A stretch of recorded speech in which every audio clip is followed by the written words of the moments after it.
بسم الله الرحمن الرحيم. ألف لام را. تلك آيات الكتاب المبين. إنا أنزلناه قرآنا عربيا لعلكم تعقلون. نحن نقص عليك أحسن القصص بما أوحينا إليك هذا القرآن وإن كنت من قبله لمن الغافلين. إذ قال يوسف لأبيه يا أبت إني رأيت 11 كوكبا والشمس والقمر رأيتهم إني رأيت 11 كوكبا والشمس والقمر رأيتهم لي ساجدين. قال يا بني لا تقصص رؤياك على إخوتك فيكيدوا لك كيدا إن الشيطان للإنسان عدو مبين. وكذلك يجتبيك ربك ويعلمك من تأويل الأحاديث ويتم نعمته عليك وعلى آل يعقوب كما أتمها على أبويك من قبل إبراهيم وإسحاق إن ربك عليم حكيم. لقد كان في يوسف وإخوته آيات للسائلين إذ قالوا ليوسف وأخوه أحب إلى أبينا منا ونحن عصبة إن أبانا لفي ضلال مبين. اقتلوا يوسف أو اطرحوه أرضا يخل لكم وجه أبيكم وتكونوا من بعده قوما صالحين. قال قائل منهم لا تقتلوا يوسف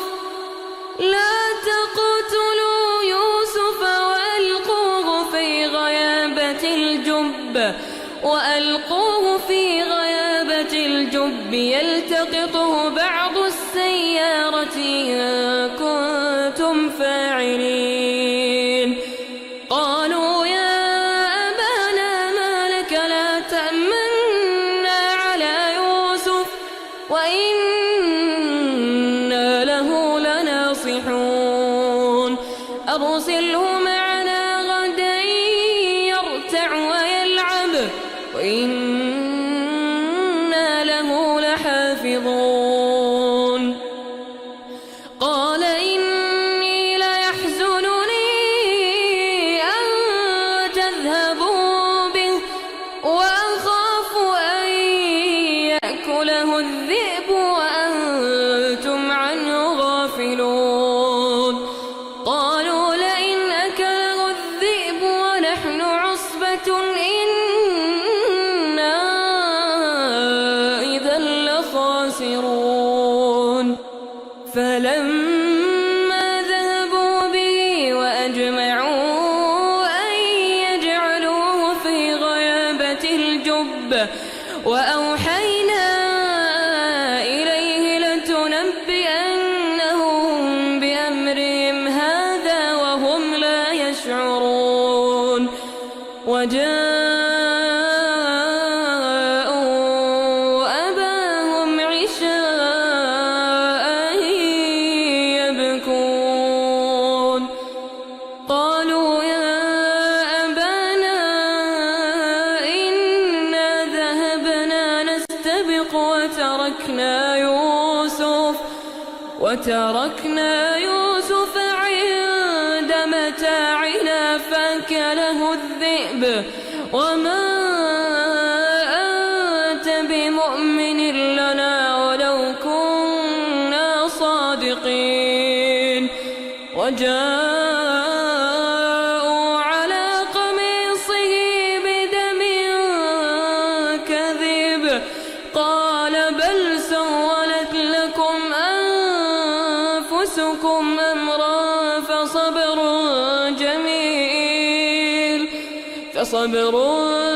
جميل والله المستعان على ما تصفون. وجاءت سيارة فأرسلوا واردهم فأدلى دلوه قال يا بشرى هذا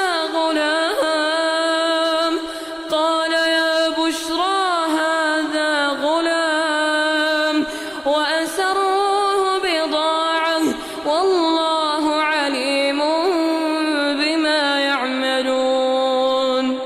وشروه بثمن بخس دراهم معدودة وكانوا فيه من الزاهدين. وقال الذي اشتراه من مصر لامرأته أكرمي مثواه عسى أن ينفعنا أو نتخذه ولدا. وكذلك مكنا ليوسف في الأرض ولنعلمه من تأويل الأحاديث والله غالب على أمره ولكن أكثر الناس لا يعلمون. ولما بلغ أشده آتيناه حكما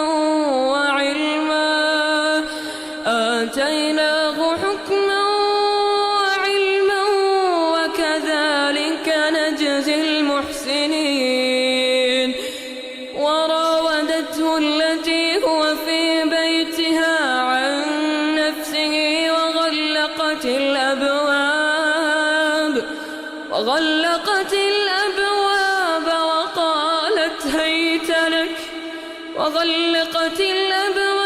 وقالت هيت لك قال معاذ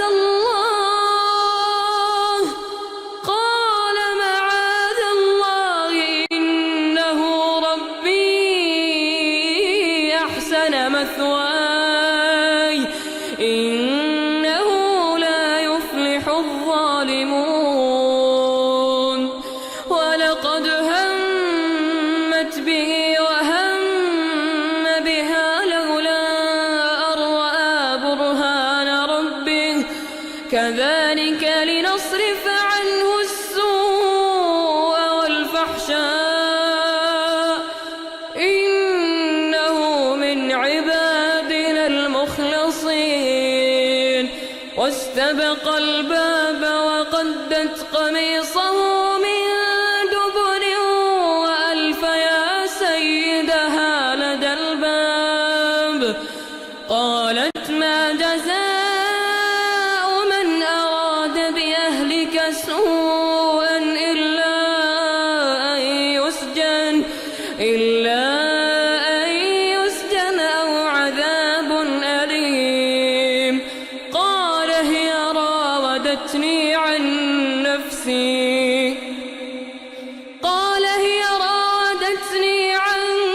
نفسي وشهد شاهد من أهلها إن كان قميصه قد من قبل فصدقت وهو من الكاذبين. وإن كان قميصه قد من دبر فكذبت وهو من الصادقين. فلما رأى قميصه قد من دبر قال إنه من كيدكم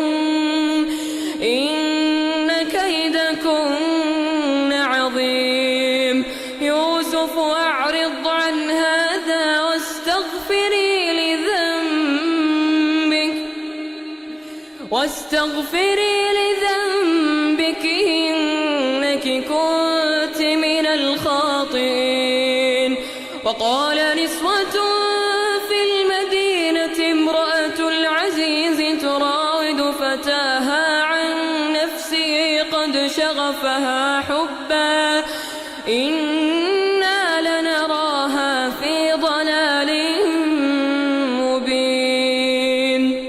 فلما سمعت بمكرهن أرسلت إليهن وأعتدت لهن متكأ وآتت كل واحدة منهن سكينا وقالت اخرج عليهن. فلما رأينه أكبرنه وقطعن أيديهن وقلن حاش لله ما هذا بشرا إن هذا إلا ملك كريم. قالت فذلكن الذي لمتنني فيه ولقد راودته عن نفسه فاستعصم ولئن لم يفعل ما آمره ليسجنن وليكونن من الصاغرين. قال رب السجن أحب إلي مما يدعونني إليه وإلا تصرف عني كيدهن أصب إليهن وأكن من الجاهلين. فاستجاب له ربه فصرف عنه كيدهن إنه هو السميع العليم. ثم بدا لهم من بعد ما رأوا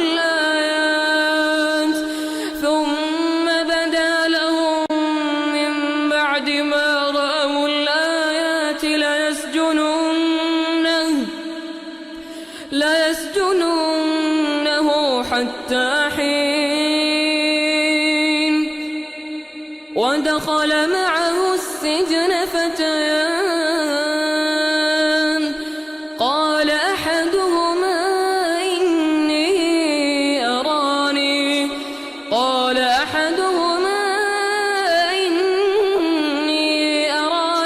أعصر خمرا وقال الآخر إني أراني أحمل فوق رأسي خبزا تأكل الطير منه نبئنا بتأويله إنا نراك من المحسنين. قال لا يأتيكما طعام ترزقانه إلا نبأتكما بتأويله قبل أن يأتيكما ذلكما مما علمني ربي إني تركت ملة قوم لا يؤمنون بالله وهم بالآخرة هم كافرون. واتبعت ملة آبائي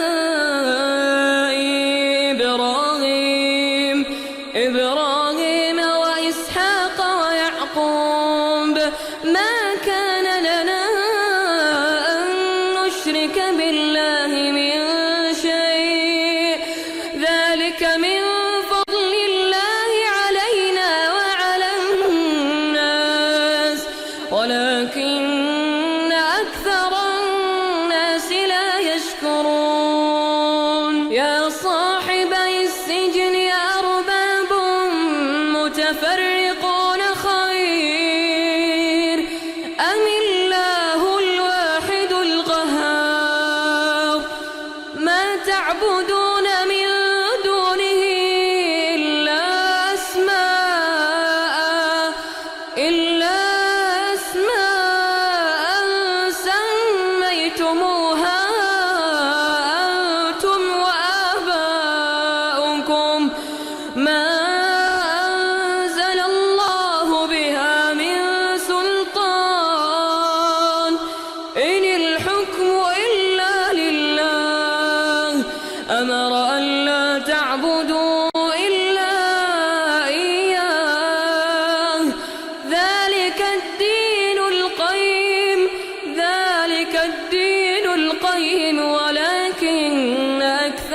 فيه تستفتيان وقال للذي ظن أنه ناج منه اذكرني عند ربك فأنساه الشيطان ذكر ربه فلبث في السجن 10 سنين. وقال الملك إني أرى 7 بقرات سمان يأكلهن 7 عجاف و7 سنبلات خضر وأخر يابسات يا أيها الملأ أفتوني في رؤياي إن كنتم للرؤيا تعبرون. قالوا أضغاث أحلام وما نحن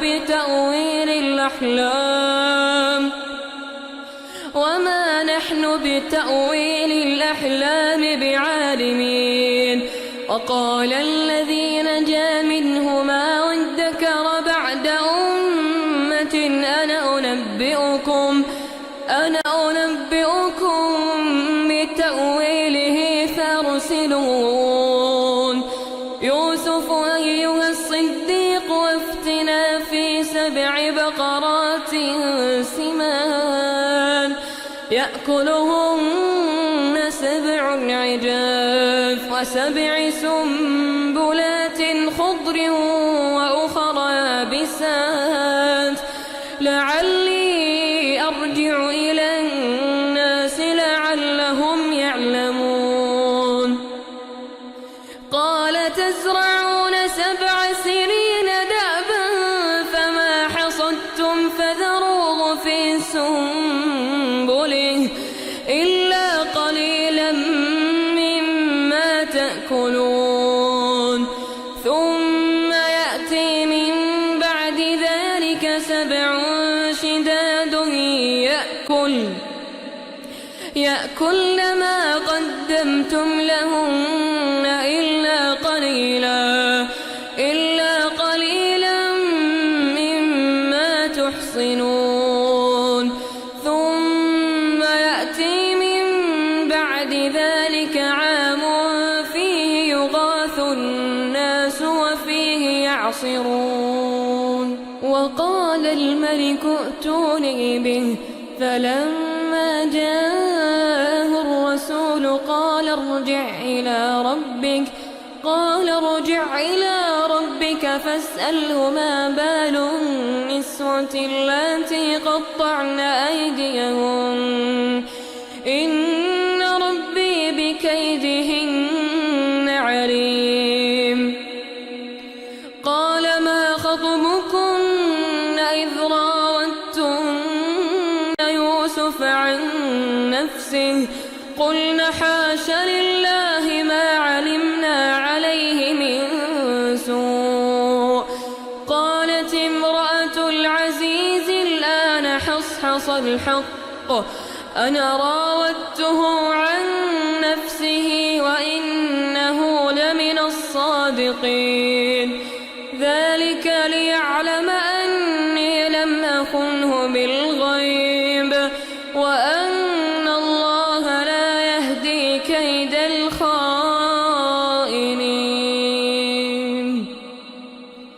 وما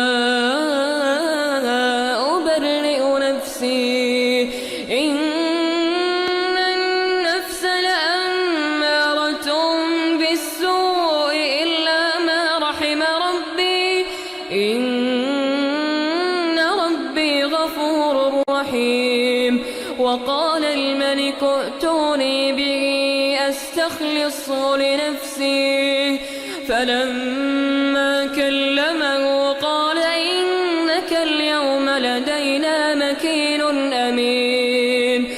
قال اجعل لي على خزائن الأرض إني حفيظ عليم. وكذلك مكنا ليوسف في الأرض يتبوأ منها حيث يشاء نصيب برحمتنا من نشاء ولا نضيع أجر المحسنين ولأجر الآخرة خير للذين آمنوا وكانوا يتقون وجاء إخوة يوسف فدخلوا عليه فعرفهم وهم له منكرون ولما جهزهم بجهازهم قال ائتوني بأخ لكم من أبيكم ألا ترون أني أوفي الكيل وأنا خير المنزلين فإن لم تأتوني به فلا كيل لكم عندي ولا تقربون قالوا سنراود عنه أباه وإنا لفاعلون وقال لفتيانه اجعلوا بضاعتهم في رحالهم لعلهم يعرفونها إذا انقلبوا إلى أهلهم لعلهم يرجعون فلما رجعوا إلى أبيهم قالوا يا أبانا منع منا الكيل فأرسل معنا أخانا نكتل وإنا له لحافظون قال هل آمنكم عليه إلا كما أمنتكم على أخيه من قبل فالله خير حافظا وهو أرحم الراحمين ولما فتحوا متاعهم وجدوا بضاعتهم ردت إليهم قالوا يا أبانا ما نبغي هذه بضاعتنا ردت إلينا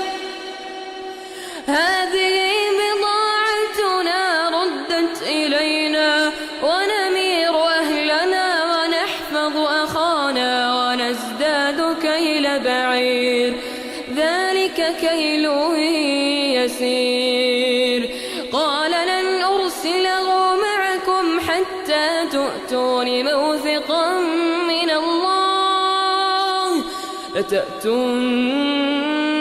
به إلا أن يحاط بكم فلما آتوه موثقهم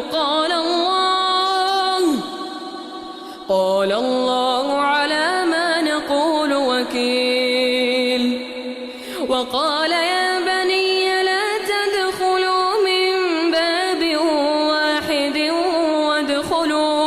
وادخلوا من أبواب متفرقة وما أغني عنكم من الله من شيء إن الحكم إلا لله عليه توكلت وعليه فليتوكل المتوكلون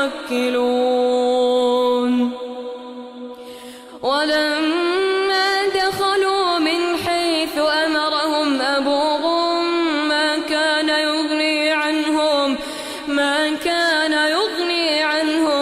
من الله من شيء إلا حاجة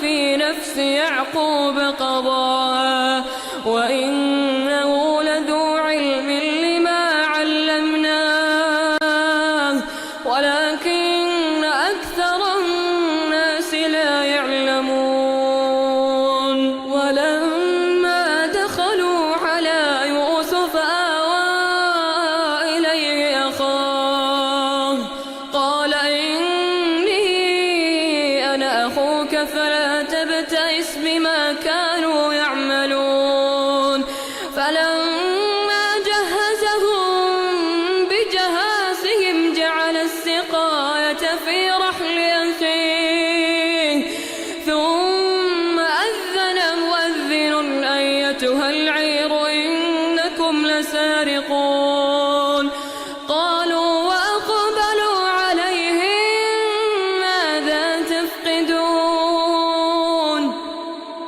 قالوا نفقد صواع الملك ولمن جاء به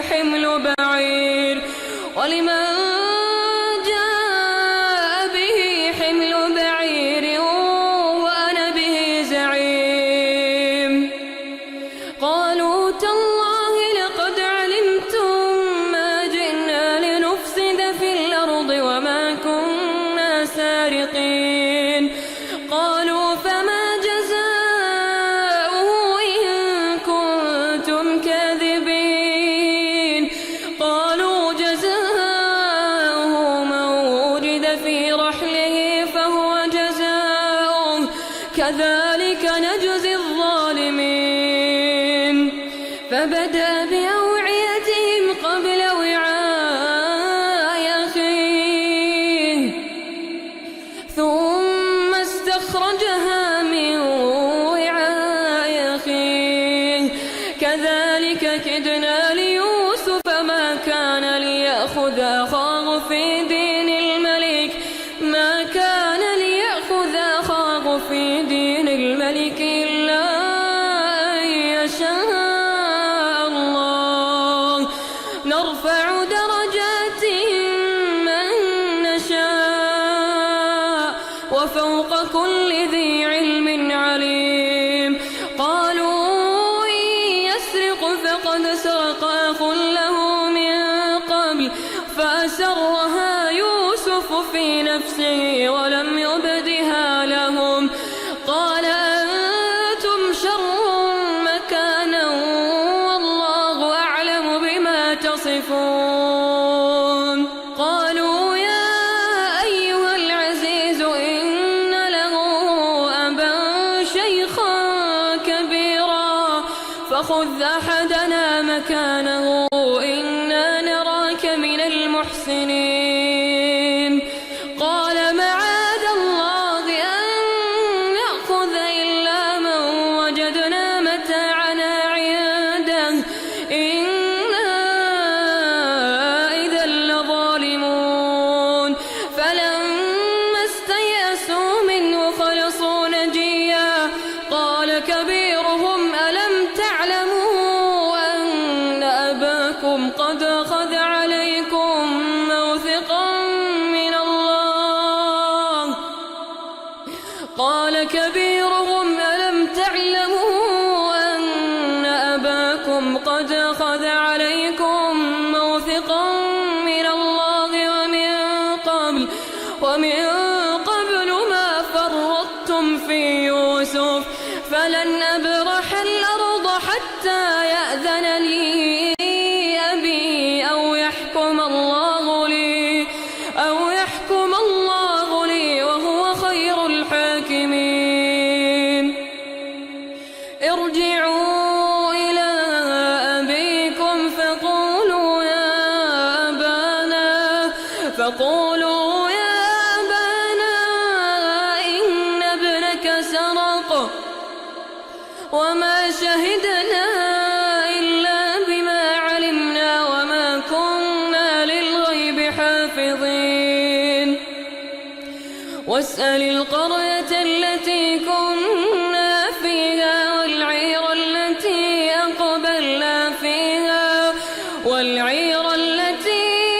أقبلنا فيها وإنا لصادقون قال بل سولت لكم أنفسكم أمرا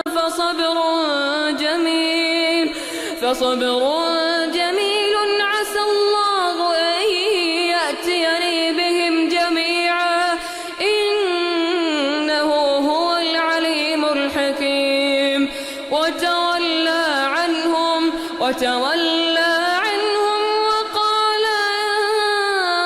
أسفا على يوسف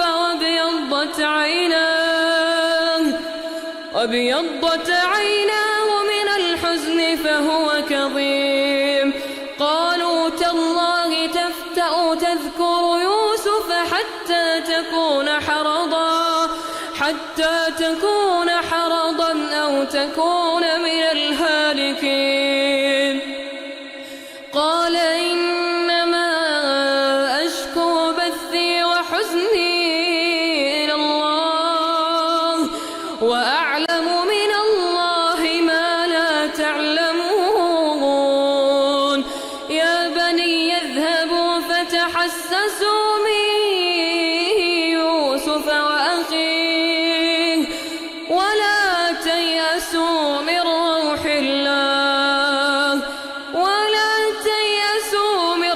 الله إنه لا ييأس من روح الله إلا القوم الكافرون فلما دخلوا عليه قالوا يا أيها العزيز مسنا وأهلنا الضر وجئنا ببضاعة مزجاة فأوف لنا الكيل وتصدق علينا إن الله يجزي المتصدقين قال هل علمتم ما فعلتم بيوسف وأخيه إذ أنتم جاهلون قالوا وإنك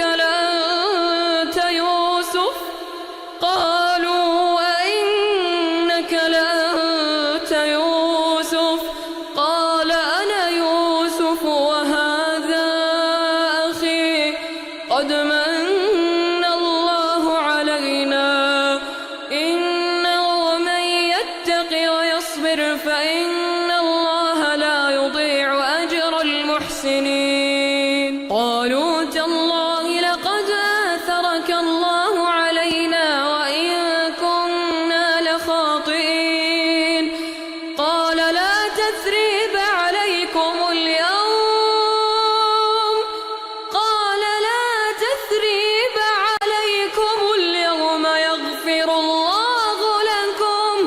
يغفر الله لكم وهو أرحم الراحمين اذهبوا بقميصي هذا فألقوه على وجه أبي يأت بصيرا وأتوني بأهلكم أجمعين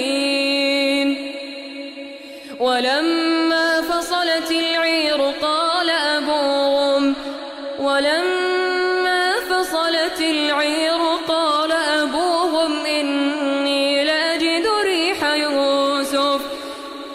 أبوهم إني لأجد ريح يوسف لولا تفندون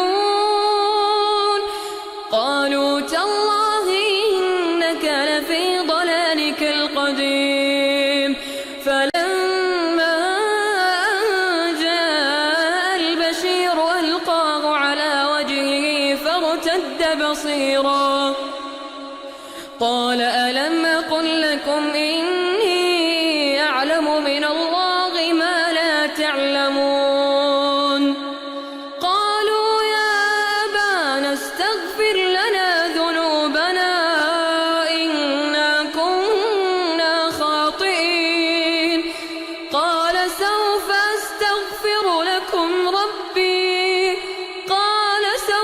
أستغفر لكم ربي إنه هو الغفور الرحيم فلما دخلوا على يوسف آوى إليه أبويه وقال ادخلوا مصر إن شاء الله آمنين ورفع أبويه على العرش وخروا له سجدا وقال يا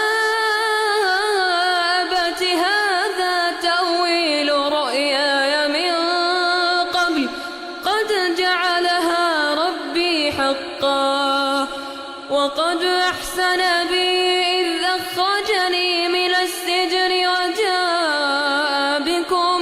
وجاء بكم من البدو من بعد أن نزغ الشيطان بيني وبين إخوتي إن ربي لطيف لما يشاء يشاء إنه هو العليم الحكيم رب قد آتيتني من الملك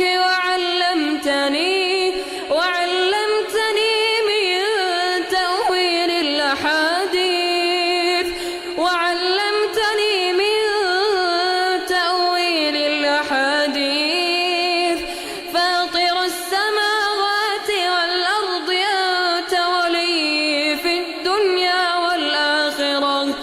أنت ولي في الدنيا والآخرة توفني مسلما